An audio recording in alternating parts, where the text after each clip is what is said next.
Hello बच्चों, देखिए आप लोगों का पहला दूसरा दोनों पाठ पूरा हो चुका है। आज आप लोगों को तीसरे पाठ की व्याख्या हम समझाने जा रहे हैं। तो अगर आपको पहले और दूसरे लेसन देखना है तो उसका लिंक आपको डिस्क्रिप्शन में मिल जाएगा। सभी लोग उसको देख लेंगे वहाँ से जा कर के। और तीसरा लेसन आप यहाँ पर देखिए, थोड़ा इसको हम आपको संक्षेप में बताने की कोशिश करेंगे ताकि वीडियो बहुत बड़ा ना हो और आसानी से बन जाए। तो देखिए इसमें रहीम, तीसरा जो आपका पद है रहीम के दोहे। तो इसमें जब आप संदर्भ बताएंगे तो बताएंगे कि प्रस्तुत दोहा रहीम, इनका पूरा नाम भी आप लिख सकते हैं ब्रैकेट में, अब्दुल रहीम खान खाना द्वारा रचित रहीम ग्रंथावली से हमारी पाठ्यपुस्तक हिंदी काव्य में संकलित दोहा शीर्षक से अवतरित है। इस तरह से आप लिख सकते हैं। अगर ये आपको कठिन लग रहा हो तो आपको पहले ही बताए हैं, हम सिंपल एक लैंग्वेज बताए हैं साधारण सी, कि प्रस्तुत दोहा हमारी पाठ्यपुस्तक हिंदी के काव्य खंड से दोहा नामक पाठ से लिया गया है। इसके रचयिता रहीम दास जी हैं। इस तरह से आप लिख सकते हैं। इसके बाद प्रसंग जब आप बताएंगे तो बताएंगे कि रहीम ने उच्च कोटि की नीति संबंधी दोहों की रचना की है। प्रस्तुत दोहे में उत्तम प्रकृति तथा चरित्र की दृढ़ता पर प्रकाश डाला गया है। ठीक है। इसके बाद देखिए जब आप इसकी व्याख्या लिखेंगे, पहला वाला जो दोहा है इसको देखिए सभी लोग, जब आप इसकी व्याख्या लिखेंगे ये है, जो रहीम उत्तम प्रकृति का कर सकत कुसंग चंदन विष व्यापत नहीं लिपटे रहत भुजंग।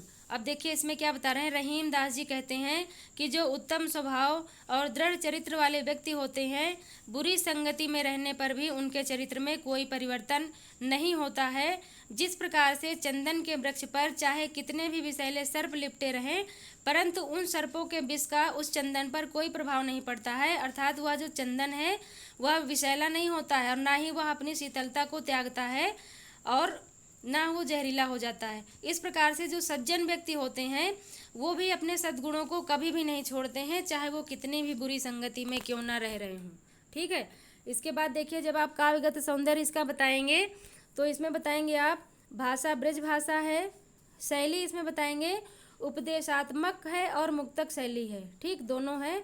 रस बताएंगे शांत, छंद है इसमें दोहा छंद, अलंकार इसमें दृष्टांत अलंकार है। देखिए दृष्टांत अलंकार जैसे कि एक के माध्यम से दूसरे को संबोधित करना, तो वहाँ पर दृष्टांत अलंकार होता है। तो इसमें अलंकार आप बता देंगे दृष्टांत अलंकार।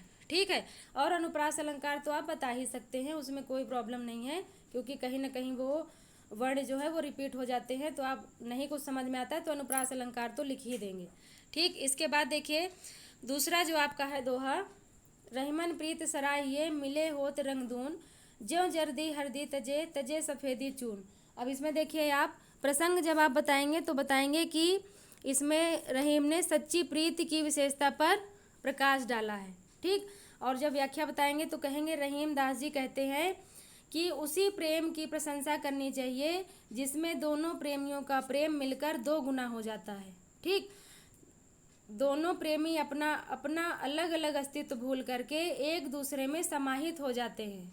ठीक, उसी प्रेम की प्रशंसा करनी चाहिए। जैसे ज्यों जर्दी हरदी तजे तजे सफ़ेदी चून, जिस प्रकार से हल्दी पीली होती है और चूना सफ़ेद होता है, परंतु दोनों मिलकर के एक नया रंग बनाते हैं, वो दोनों मिला करके लाल रंग बन जाता है। तो कहते हैं कि हल्दी जो है उसने अपना पीलापन त्याग दिया और चूने ने अपनी सफ़ेदी छोड़ दिया, तो दोनों का एक नया रूप बन गया, लाल रंग का निर्माण हो गया। तो कहते हैं कि यही सच्चे प्रेम की पहचान होती है कि जिसमें व्यक्ति अपने अस्तित्व को भूल करके एक नए रंग में रंग जाता है। ठीक, इसी प्रकार के प्रेम की सराहना करनी चाहिए। इसके बाद देखिए तीसरा है, टूटे सुजन मनाइए जो टूटे 100 बार रहीमन फिर पोइए टूटे मुक्ता हार। अब इसमें देखिए प्रसंग बताएंगे आप कि रहीम दास ने सज्जनों के महत्व पर विचार प्रकट किया है कि सज्जन व्यक्ति किस प्रकार से होते हैं, उनको हमें कैसे मना लेना चाहिए। और वो एक व्याख्या बताएंगे कि रहीम दास जी कहते हैं कि यदि सज्जन व्यक्ति रूठ भी जाएं तो उन्हें शीघ्र ही मना लेना चाहिए। यदि वो 100 बार भी रूठे तो उन्हें 100 बार मना लेना चाहिए, क्योंकि जीवन के लिए वो बहुत ही उपयोगी होते हैं।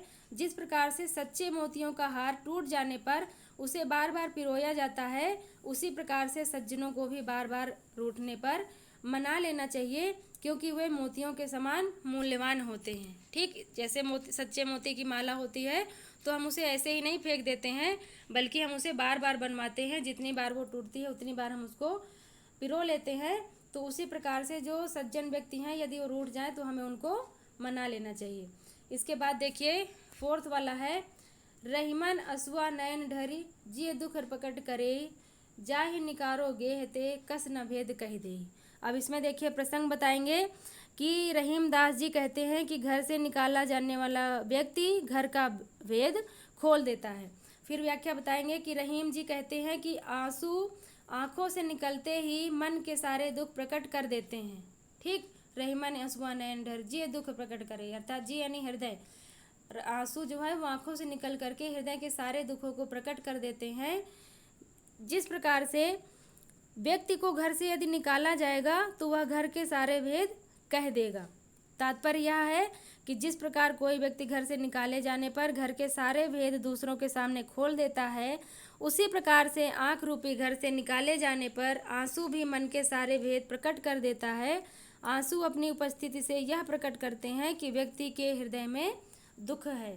ठीक, अर्थात आंसू ये बता देते हैं कि व्यक्ति के हृदय में दुख है। फिर काव्यगत सौंदर्य आप बताएंगे तो सब कुछ इसमें वैसा ही रहेगा, आपका कुछ भी परिवर्तन नहीं होगा। इसके बाद देखिए अगला है आपका, कही रहीम संपत्ति सगे बनत बहुत बहुरीत, विपत्ति कसौटी जे कसे ते ही साचे मीत। अब इसमें जब आप प्रसंग बताएंगे तो बताएंगे कि इस दोहे में रहीमदास ने सच्चे मित्र की पहचान बतलाई है। फिर व्याख्या बताएंगे कि कवि रहीम जी कहते हैं कि जब व्यक्ति के पास संपत्ति होती है तो अनेक लोग तरह तरह से उसके सगे संबंधी बन जाते हैं, किंतु जो विपत्ति के समय भी मित्रता नहीं छोड़ते वे ही सच्चे मित्र होते हैं। इस प्रकार सच्चा मित्र विपत्ति की कसौटी पर सदैव खरा उतरता है। अर्थात यदि व्यक्ति के पास संपत्ति है तो उसके पास बहुत सारे लोग दोस्ती करने के लिए आते हैं, परंतु सच्चा मित्र वही होता है जो विपत्ति के समय मित्र के काम आता है। अर्थात विपत्ति की कसौटी पर जो खरा उतरता है वही सच्चा मित्र होता है। ठीक, इसके बाद देखिए अगला है 6 नंबर वाला है, जाल परे जल जात बही तज मीनन को मोह, रहीमन मछरी नीर को तहु न छाड़त छोह। अब इसमें देखिए क्या है प्रसंग, जब आप बताएंगे तो बताएंगे कि मछली को सच्चे प्रेम का आदर्श बताया है। इस दोहे में रहीमदास जी ने मछली को सच्चा आदर्श बताया है। व्याख्या बताएंगे कि जब मछली पकड़ने के लिए नदी में जाल डाला जाता है तब मछली जाल में फंस जाती है और पानी अपनी सहेली मछली का मुंह त्याग करके आगे निकल जाता है। ठीक, जाल परे जल जात बही, अर्थात जाल डालने पर जल जो है वो बह जाता है। तजमीनन को मुंह, अपनी सहेली मछली का मुंह त्याग करके वो आगे बढ़ जाता है, उसकी चिंता नहीं करता है। परंतु मछली क्या होती है, रहीमन मछली नीर को तहु न छाड़त छा, परंतु मछली क्या होती है, जल से वो इतना प्रेम करती है कि वह पानी के बिना वो जाल में फंस जाती है और जल से इतना प्रेम करती है कि जल ना मिलने पर वह तड़प तड़प करके मर जाती है। सच्चे प्रेम की यही पहचान होती है। ठीक, काव्यगत सौंदर्य जब आप लिखेंगे तो इसमें सब कुछ वही रहेगा। अलंकार इसमें अनियोक्ति अलंकार हो जाएगा। ठीक, इसके बाद देखिए अगला है आपका, दीन सबन को लखत हैं दीन ही लखे न कोय, जो रहीम दीन ही लखे दीन बंधु सम होय। अब इसमें देखिए क्या बता रहे हैं रहीमदास जी, प्रसंग जब आप बताएंगे तो इसमें बताएंगे कि रहीमदास जी ने इस दोहे में यह बताया है कि जो व्यक्ति गरीबों के प्रति प्रेम करने वाला होता है वह परमात्मा के समान होता है। ठीक, जब आप व्याख्या बताएंगे तो बताएंगे कि रहीमदास जी कहते हैं कि निर्धन व्यक्ति सबको देखता है, अर्थात सभी के सहयोग की आकांक्षा करता है तथा सभी का सहयोग देता भी है, सभी को सहयोग देता भी है वो। इसके विपरीत क्या होता है, गरीब व्यक्ति को और किसी का ध्यान नहीं होता है, अर्थात सब उसकी उपेक्षा करते हैं। ठीक, दीन सबन को लखत है, दीन अर्थात जो गरीब व्यक्ति हैं वो सभी को देखते हैं, दीन ही लखे न कोई, परंतु गरीब व्यक्ति की ओर कोई नहीं देखता है, ना तो कोई ध्यान देता है। जो रहीम दीन ही लखे दीन बंधु सब होय, रहीमदास जी कहते हैं कि जो दीन ही लखे अर्थात जो गरीबों को देखता है, गरीबों की मदद करता है, उनको ध्यान देता है, वो उनके लिए क्या होता है, भगवान के समान होता है। दीन बंधु सम होय, वो उनके लिए भगवान के समान हो जाता है। ठीक, फिर आप इसमें काव्यगत सौंदर्य बताएंगे, सब कुछ सही रहेगा, सब कुछ सेम रहेगा। अनुप्रास इसमें हो जाएगा, अनुप्रास अलंकार हो जाएगा। ठीक, दीन ही दीन बंधु और दीन ही ऊपर भी लिखा है, तो इस तरह से इसमें दीन सब मिला करके अनुप्रास अलंकार हो जाएगा। फिर देखिए अगला वाला है आपका नेक्स्ट, प्रीतम छवि, 8 नंबर वाला। प्रीतम छवि नैनन बसी, पर छवि कहाँ समाए, भरी सराय रहीम लखी पथिक आप फिर जाए। अब इसमें जब आप प्रसंग बताएंगे तो ये बताएंगे कि प्रस्तुत दोहे में रहीमदास जी ने ईश्वर के प्रति अपने प्रेम की अन्यता पर प्रकाश डाला, अर्थात ईश्वर के अलावा किसी अन्य से प्रेम न करने का उन्होंने इस दोहे में उपदेश दिया है। अब इसमें देखिए व्याख्या जब आप बताएंगे तो बताएंगे, रहीम कवि कहते हैं कि मेरे नेत्रों में परमात्मा रूपी प्रीतम का सौंदर्य समाया हुआ है। प्रीतम छवि नैनन बसी, प्रीतम अर्थात परमात्मा, परमात्मा रूपी जो प्रीतम है उसका सौंदर्य मेरे नेत्रों में बसा हुआ है। पर छवि कहाँ समाए, अर्थात दूसरी जो छवि है, दूसरा कोई और चीज़ है, वो उसमें कहाँ समा सकता है, क्योंकि उसमें तो परमात्मा बसे हुए हैं।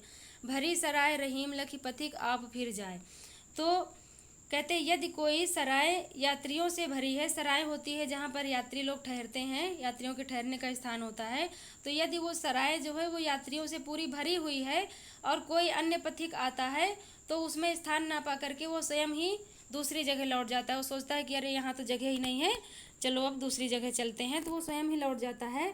उसी प्रकार से मेरे नेत्रों में परमात्मा बसे हुए हैं, अब अन्य किसी चीज़ को उसमें बसने की जगह नहीं है। कोई अन्य चीज़ अगर आती भी है मेरे मन में या दिमाग में तो वो स्वयं ही लौट जाती है, क्योंकि उसमें तो जगह ही नहीं है परमात्मा के अलावा किसी और के ठहरने की। ठीक, इसके बाद काव्यगत सौंदर्य इसका आप लिखेंगे तो सब वैसे ही रहेगा। अलंकार इसमें रूपक अलंकार हो जाएगा।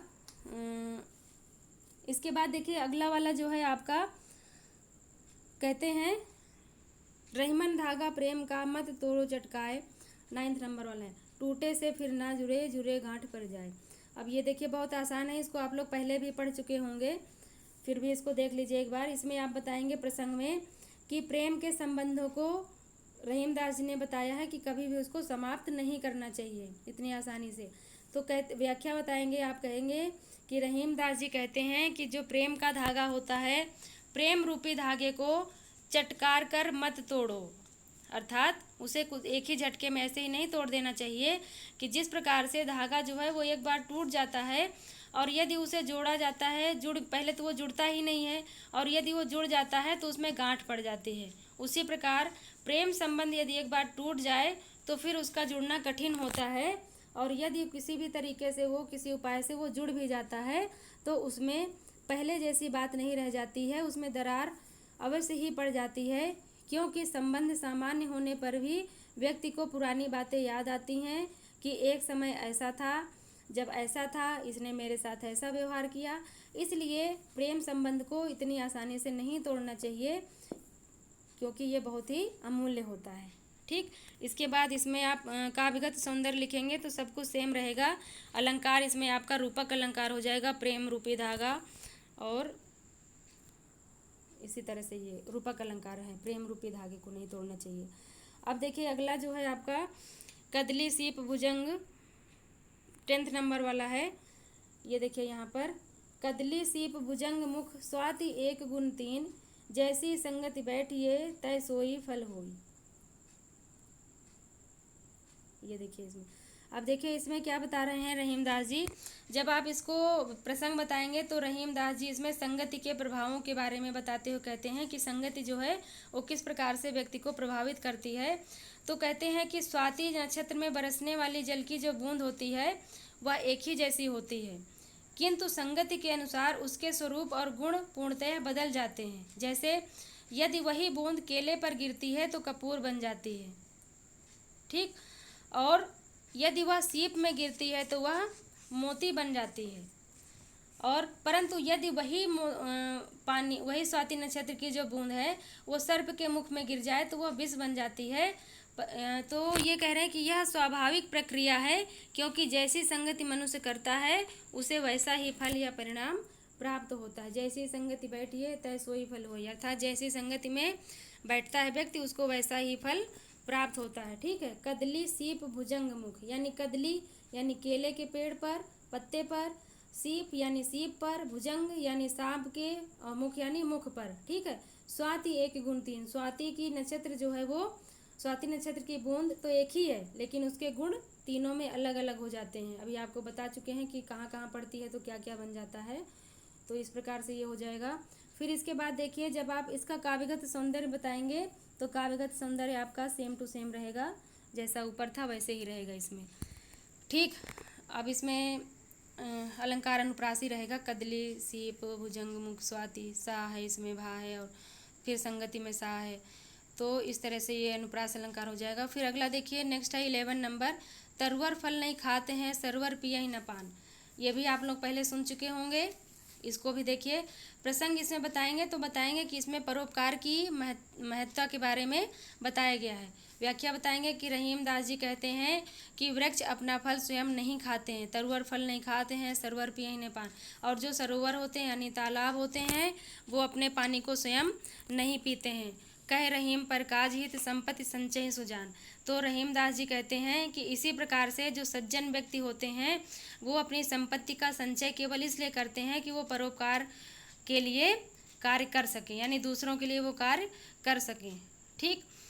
कह रहीम पर काज हित अर्थात दूसरों के कार्य के लिए, संपत्ति यानी धन दौलत, संचय यानी संचय करते हैं, इकट्ठा करते हैं, सुजान यानी सज्जन व्यक्ति, यानी सज्जन व्यक्ति अपनी संपत्ति का संचय केवल इसलिए करते हैं कि वो दूसरे के कार्य कर सकें। ठीक। इसके बाद काव्यगत सौंदर्य आप वही लिखेंगे, अनुप्रास अलंकार बताएंगे इसमें, संपत्ति संचय ही सुजान, तीनों में सा आया है।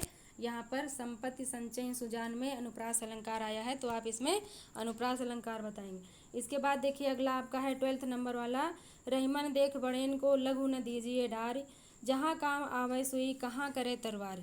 अब इसमें देखिए, रहीम दास जी कहते हैं, जब आप इसका प्रसंग बताएंगे तो प्रसंग में बताएंगे कि इसमें रहीम दास जी ने समझाया है कि समयानुसार प्रत्येक वस्तु का महत्व होता है, चाहे वह बड़ा हो और चाहे छोटा हो। जब जिसकी ज़रूरत होती है तब उसमें वही कार्य कर सकता है, दूसरा कोई कार्य नहीं कर सकता है। तो व्याख्या बताएंगे तो कहेंगे कि रहीम कवि कहते हैं कि बड़े लोगों को देख करके छोटों का निरादर नहीं करना चाहिए, उसका साथ कभी नहीं छोड़ना चाहिए, क्योंकि जिस स्थान पर सुई काम आती है उस स्थान पर तलवार काम नहीं कर सकती है। इसलिए छोटी चीज़ें या छोटे लोग भी समय आने पर बड़े काम के होते हैं, इसलिए हमें सबको समान महत्व देना चाहिए। जो जिसका कार्य है वही कर सकता है, दूसरा कोई नहीं कर सकता है। ठीक। इसके बाद देखिए, अगला है आपका 13 नंबर वाला, यों रहीम सुख होत है बढ़त देख निज गोत, ज्यों बढ़री अखियाँ निरख आँखिन को सुख होत। अब इसमें देखिए, ये है 13 नंबर, यों रहीम सुख होत है बढ़त देख निज गोत, ज्यों बढ़री अखियाँ निरख आँखिन को सुख होत। इसमें जब आप प्रसंग बताएंगे तो बताएंगे कि प्रत्येक व्यक्ति को अपने गोत्र यानी जाति की वृद्धि देख करके बहुत ही प्रसन्नता होती है। ठीक। फिर जब आप व्याख्या बताएंगे इसमें तो कहेंगे, कवि रहीम कहते हैं कि जिस प्रकार अपनी बड़ी बड़ी आँखों को देख करके व्यक्ति की आँखों को सुख मिलता है, उसी प्रकार प्रत्येक व्यक्ति को अपने परिवार को बढ़ता हुआ देख करके प्रसन्नता होती है, और उसे समृद्ध देख करके वह अपार सुख का अनुभव करता है। जो यों रहीम सुख होत है बढ़त देख निज गोत, ज्यों बढ़ रही अखियाँ निरख आँखिन को सुख होत। अर्थात जिस प्रकार से बड़ी बड़ी आँखों को देख करके व्यक्ति की आँखों को सुख मिलता है, उसी प्रकार से प्रत्येक व्यक्ति को अपने गोत्र को अर्थात अपनी जाति को बढ़ते हुए देख करके उसे सुख का अनुभव होता है। उन्नति करते हुए देख करके, समृद्ध देख करके अपनी जाति को सुख का अनुभव होता है। ठीक। इसके बाद काव्यगत सौंदर्य आप लिखेंगे तो सब कुछ वही रहेगा, अलंकार इसमें दृष्टांत अलंकार हो जाएगा। ठीक।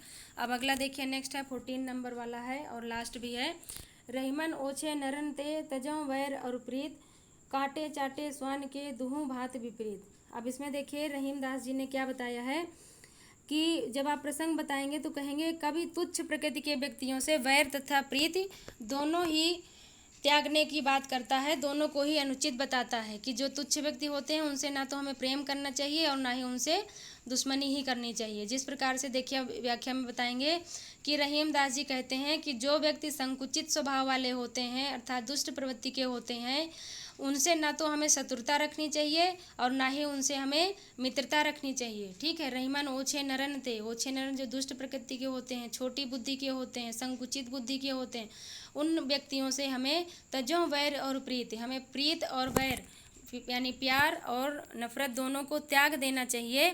क्योंकि काटे चाटे स्वान के दुहु भांति विपरीत। जिस प्रकार से यदि जो कुत्ता होता है, कुत्ता यदि हमें चाट ले तो भी नुकसान है और काट ले तो भी दोनों बातें ही बुरी हैं।